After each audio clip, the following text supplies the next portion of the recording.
ಕುಲ ಯಾದವ ಟ್ರಸ್ಟ್ ವತಿಯಿಂದ ಮೊದಲನೇ ಶ್ರೀಕೃಷ್ಣ ಜನ್ಮಾಷ್ಟಮಿ ವ್ರತ ಆಚರಣೆಗೆ ಇಂದು ತೆರೆ ಬಿದ್ದಿದೆ. ಚಿಕ್ಕಬಳ್ಳಾಪುರದ ಚೇಳೂರಿನಲ್ಲಿ ಇಂದು ಶ್ರೀಕೃಷ್ಣ ಪರಮಾತ್ಮನ ಜನ್ಮಾಷ್ಟಮಿ ವ್ರತ ಇಂದು ಪಲ್ಲಕ್ಕಿಯಲ್ಲಿ ಮೆರವಣಿಗೆ ಮಾಡುವ ಮೂಲಕ ತೆರೆ ಎಳೆಯಲಾಯಿತು. ಈ ಕಾರ್ಯಕ್ರಮದಲ್ಲಿ ಸಮುದಾಯದ ನಾಯಕರು ಹಾಗೂ ವಿಧಾನ ಪರಿಷತ್ ಸದಸ್ಯೆ ಪೂರ್ಣಿಮಾ ಶ್ರೀನಿವಾಸ್ ಪಾಲ್ಗೊಂಡು ಯಶಸ್ವಿಗೊಳಿಸಿದರು. ಬಳಿಕ ಮಾತನಾಡಿದ ಅವರು, ಆಹ್ವಾನ ನೀಡಿದ ಎಲ್ಲಾ ಸಮುದಾಯದ ನಾಯಕರಿಗೆ ಧನ್ಯವಾದಗಳನ್ನು ತಿಳಿಸಿದ ಶ್ರೀಕೃಷ್ಣ ಪರಮಾತ್ಮನ ಜನ್ಮಾಷ್ಟಮಿ ಕೇವಲ ಯಾದವರು ಮಾತ್ರ ಆಚರಿಸುವುದಿಲ್ಲ, ಎಲ್ಲಾ ಸಮುದಾಯದವರು ಆಚರಣೆ ಮಾಡ್ತಾರೆ. ಕಾರಣ ಮನುಷ್ಯನ ಜೀವನದಲ್ಲಿ ಹುಟ್ಟು ಸಾವಿನ ಮಧ್ಯೆ ಯಾವ ರೀತಿ ಬದುಕಿ ಬಾಳಬೇಕು ಅಂತ ಭಗವದ್ಗೀತೆ ಮೂಲಕ ಸಾರಾಂಶವನ್ನ ಹೇಳಿಕೊಟ್ಟಿದ್ದಾರೆ. ಬದುಕಿನಲ್ಲಿ ಯಾವ ರೀತಿ ಇರಬೇಕು, ಯಾವ ಧರ್ಮವನ್ನ ಪಾಲನೆ ಮಾಡಬೇಕು ಎಂಬ ಅಂಶವನ್ನ ಹೇಳಿಕೊಟ್ಟಿರೋದ್ರಿಂದ ನಮ್ಮ ದೇಶದಲ್ಲದೆ ಇತರೆ ದೇಶಗಳಲ್ಲಿಯೂ ಕೂಡ ಶ್ರೀಕೃಷ್ಣ ಜನ್ಮಾಷ್ಟಮಿಯನ್ನ ಆಚರಣೆ ಮಾಡ್ತಾರೆ ಎಂದರು. ಅಲ್ಲದೆ ಸಮಾಜದಲ್ಲಿ ಬದಲಾವಣೆ ಆಗಬೇಕು ಎಂದಾದರೆ ವಿದ್ಯಾಭ್ಯಾಸ ಮುಖ್ಯವಾಗುತ್ತೆ. ಇದರಿಂದ ಎಲ್ಲರೂ ವಿದ್ಯಾಭ್ಯಾಸದ ಕಡೆ ತಮ್ಮ ಮಕ್ಕಳನ್ನ ಹೆಚ್ಚು ಒತ್ತು ನೀಡೋದಕ್ಕೆ ಅವಕಾಶ ಮಾಡಿಕೊಡಬೇಕು ಅಂತ ತಿಳಿಸಿದರು. ಇನ್ನು ಸಮುದಾಯದ ಒತ್ತಾಯದ ಮೇರೆಗೆ ತಮ್ಮ ಸಮುದಾಯಕ್ಕೆ ಭವನವನ್ನ ಕೇಳಿದ್ದೀರಾ, ನಾನು ಈ ಕ್ಷೇತ್ರದ ಶಾಸಕರ ಹಾಗೂ ಸಚಿವರ ಬಳಿ ಪ್ರಸ್ತಾವನೆ ಮಾಡಿ ಸರ್ಕಾರದ ವತಿಯಿಂದ ಭವನವನ್ನ ನಿರ್ಮಾಣ ಮಾಡಿಸುತ್ತೇನೆ ಎಂದರು. Bureau report MNS.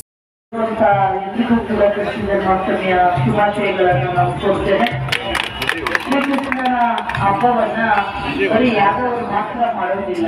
ಈ ಹಬ್ಬವನ್ನ ಎಲ್ಲಾ ಸಮಾಜದವರು ಕೂಡ ಆಚರಣೆಯನ್ನ ಮಾಡ್ತಾರೆ. ಕಾರಣ ಶ್ರೀಕೃಷ್ಣ ಪರಮಾತ್ಮ ಮನುಷ್ಯ ಬದುಕಿನಲ್ಲಿ ಹುಟ್ಟು ಮತ್ತು ಸಾವಿನ ಮಧ್ಯೆ ಹೇಗೆ ಬದುಕನ್ನ ನಡೆಸಬೇಕು ಅನ್ನುವಂಥದ್ದನ್ನ ಭಗವದ್ಗೀತೆಯ ಮುಖಾಂತರ ನಮಗೆ ಸಾರವನ್ನ ಹೇಳಿಕೊಟ್ಟಿದ್ದಾರೆ. ಹಾಗಾಗಿ ಬದುಕನ್ನ ಹೇಗೆ ನಡೆಸಬೇಕು, ಧರ್ಮದಿಂದ ಹೇಗೆ ನಡ್ಕೋಬೇಕು ಅಂತ ಹೇಳಿ ಶ್ರೀಕೃಷ್ಣ ಪರಮಾತ್ಮ ಹೇಳ್ಕೊಟ್ಟಿರೋದ್ರಿಂದ ಬರೀ ಭಾರತ ದೇಶದಲ್ಲೇ ಅಲ್ಲ, ಬೇರೆ ಬೇರೆ ದೇಶಗಳಲ್ಲೂ ಕೂಡ ಶ್ರೀಕೃಷ್ಣ ಜನ್ಮಾಷ್ಟಮಿಯ ಹಬ್ಬವನ್ನ ಆಚರಣೆ ಮಾಡ್ತಾರೆ. ಇವತ್ತು ಸಮಾಜ ವತಿಯಿಂದ ನೀವು ಆಹ್ವಾನ ಮಾಡಿದ್ದಕ್ಕಾಗಿ ನಾನು ತಮ್ಮೆಲ್ಲರಿಗೂ ಕೂಡ ಧನ್ಯವಾದಗಳನ್ನ ತಿಳಿಸ್ತೇನೆ. ಮತ್ತು ಸಮಾಜದ ಎಲ್ಲ ಮುಖಂಡರುಗಳಲ್ಲಿ ನಾನು ವಿನಂತಿ, ಅದು ಅಭಿವೃದ್ಧಿ ಆಗಬೇಕು ಅಂತಂದ್ರೆ ಶಿಕ್ಷಣಕ್ಕೆ ಮೊದಲು ಆದ್ಯತೆಯನ್ನ ನಾವು ಕೊಡಬೇಕು.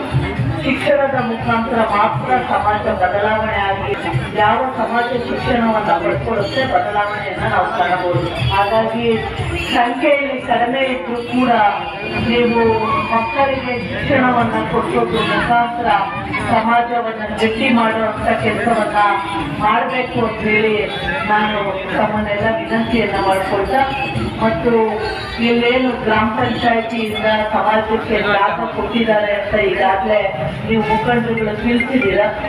ದಯವಿಟ್ಟು ಆ ಪಂಚಾಯತಿಯ ಜಾಗವನ್ನ ಕೊಟ್ಟಿರುವಂತ ಮಾಹಿತಿಯನ್ನ ತಗೊಂಡ್ಬನ್ನಿ.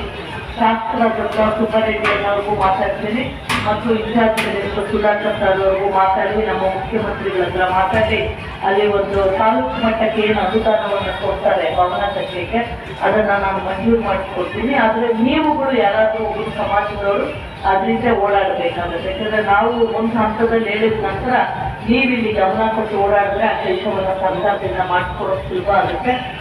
ನಾವು ಸಮಾಜದ ಜೊತೆ ಸದಾ ಇರ್ತೇವೆ. ಎಲ್ರಿಗೂ ಶುಭವಾಗಲಿ.